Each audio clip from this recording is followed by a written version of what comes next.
Bonjour à toutes et à tous, je m'appelle Audrey, je suis infirmière diplômée de 2003. J'ai une longue expérience de terrain. J'ai exercé dans de nombreux services en France et en Suisse et j'ai également créé mon cabinet libéral à Bordeaux pendant 8 ans.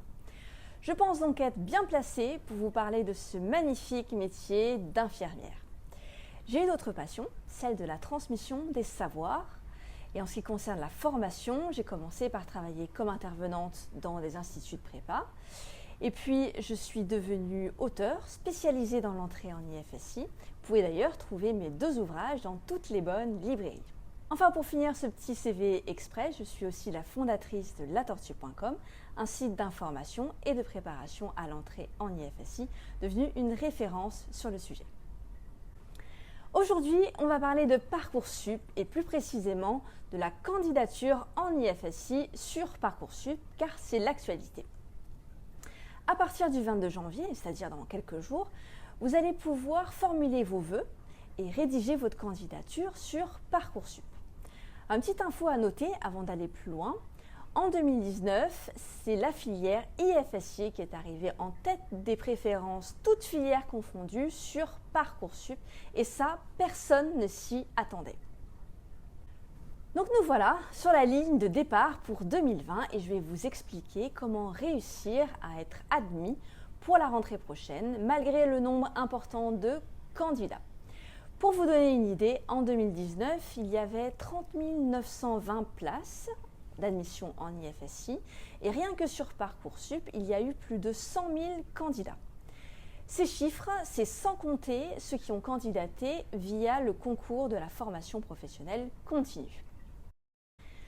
Pour expliquer les choses, j'aime bien sortir un peu du contexte. Alors, prenons un exemple, le cas d'un sportif de haut niveau qui souhaiterait remporter une médaille au JO en 2020.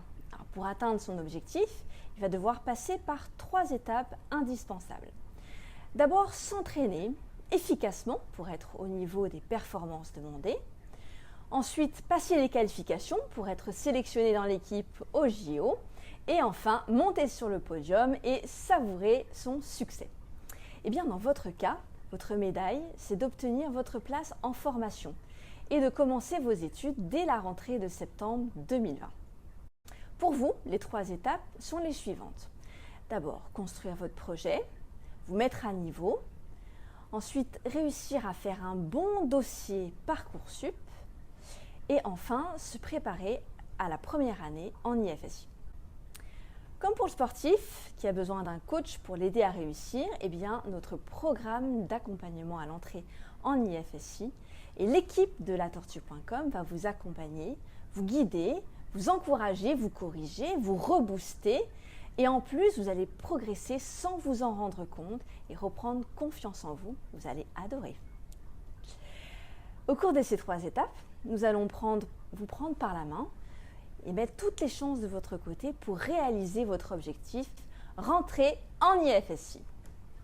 Si vous postulez en IFSI, c'est que vous souhaitez devenir infirmier ou infirmière. Ça, c'est une évidence. Mais quelle est votre réelle motivation ? Vous savez, je fais des entretiens avec des étudiants tous les jours. Et la première question que je leur pose, c'est pourquoi vous voulez devenir infirmière ou infirmier ? Ça, c'est un classique.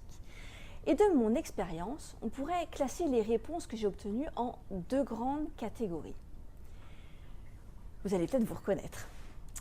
D'abord, on a ceux qui répondent « J'ai envie au plus profond de moi de devenir infirmier, mais je ne sais pas comment l'exprimer. » Et puis ensuite, on a les réponses que j'appellerais un peu chamallow, du style « Je veux aider l'autre, prendre soin, donner un sens à ma vie, me rendre utile. » Bref, dans les 2 cas de figure, c'est une base, mais ça ne suffit pas. L'entrée en IFSI est très sélective. Il faut absolument faire la différence avec les autres candidatures. 90% des candidats s'arrêtent là et pensent avoir fait un bon dossier. En 2019, nombreux sont les candidats ayant un bon profil et qui n'ont pas compris pourquoi ils ont été refusés ou 5 millièmes sur liste d'attente, alors qu'ils pensaient qu'avoir un bac ST2S ou fait des stages ou bien encore être bénévole leur assurait une place automatiquement en IFSI? Eh bien non. Ce qui fait la différence, c'est la manière de présenter, de développer son parcours pour convaincre en 1500 caractères, espaces compris, ce qui est très court, vous le verrez. Et on peut avoir des qualités pour devenir infirmier, mais pas savoir les mettre en valeur ou en forme pour se différencier parmi les milliers de candidats. Chez latortue.com, on vous aide à aller plus loin dans votre réflexion, à trouver les bons mots pour sortir du lot. Nos résultats de l'année dernière sont significatifs. En effet, plus de 75% de nos étudiants ont été admis avec des profils totalement différents, partout en France métropolitaine et dans les dom-toms.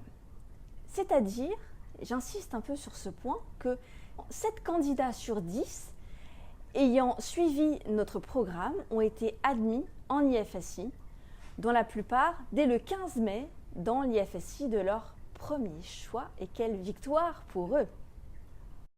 Vous allez me dire, comment des candidats ayant des profils totalement différents on peut obtenir leur place en IFSI?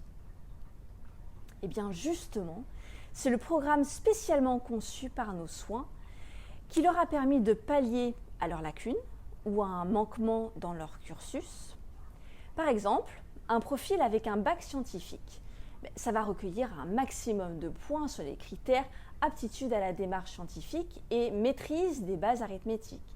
Mais ce candidat aura certainement des difficultés à prouver ses connaissances dans le domaine sanitaire et social, et inversement pour un candidat avec un bac ST2S.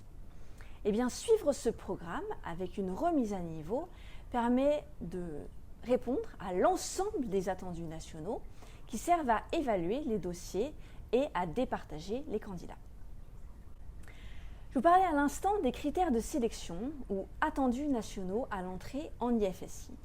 C'est ce qui permet aux commissions d'évaluation des vœux d'analyser votre dossier. Concrètement, c'est quoi un bon dossier Parcoursup?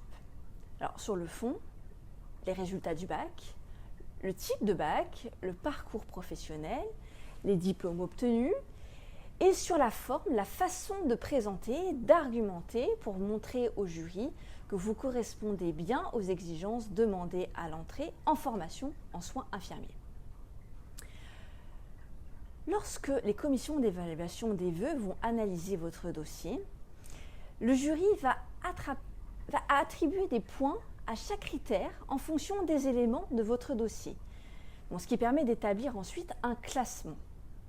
Résultat, en mai prochain, vous serez admis, plus ou moins loin sur liste d'attente ou carrément refusé. Tout est important. Par exemple, beaucoup de candidats se sont concentrés sur le PFM, le projet de formation motivé, en répondant brièvement sur les autres items, par exemple sur les centres d'intérêt, avec des rubriques telles que le sport et culture, l'intérêt général, l'expérience professionnelle, l'animation et l'encadrement. Dire qu'on fait du tennis ou du piano, ça a peu d'intérêt en soi. Mais expliquer en quoi c'est un atout pour devenir infirmier peut vous faire gagner des points précieux et c'est pas négligeable. L'important, c'est d'avoir une cohérence sur l'ensemble du dossier de candidature, autant sur le fond que sur le style rédactionnel. Et c'est justement là que les experts de latortue.com vont vous faire aller plus loin dans votre réflexion, vous faire ressortir des éléments de votre parcours auxquels vous n'auriez pas forcément pensé ou que vous auriez mal exprimés. Et on va vous guider pour les mettre en forme et faire que votre dossier soit le reflet du meilleur de vous-même. Même si c'est important de se concentrer sur la sélection à l'entrée en IFSI, encore faut-il réussir les études et obtenir son diplôme au bout des 3 ans de formation. Et je peux vous le dire, car je suis moi-même passée par là, les études en IFSI sont exigeantes et intenses. Vous pensez peut-être que c'est que des mots, mais la réalité est bien complexe et nécessite des capacités d'absorption des connaissances et une certaine adaptabilité aux personnes et aux situations. Je voudrais vous aider à arriver à l'école avec des bases solides sur le plan théorique, pratique et méthodologique. C'est pourquoi le troisième volet du programme proposé par latortue.com est consacré à l'initiation aux matières les plus importantes de la première année, comme la biologie, l'anatomie, la pharmaco, et plein de conseils de pros pour vous organiser et vivre sereinement vos années d'études. N'oubliez pas que vous allez rentrer dans des études universitaires et que le niveau et le rythme n'a absolument rien à voir avec ce que vous auriez pu connaître au lycée. Par exemple, en ce qui concerne l'UE 2.2, c'est-à-dire la biologie, c'est un niveau équivalent à des études de médecine qui est attendu pour le valider. Donc prendre un peu d'avance sera un vrai plus pour beaucoup d'entre vous.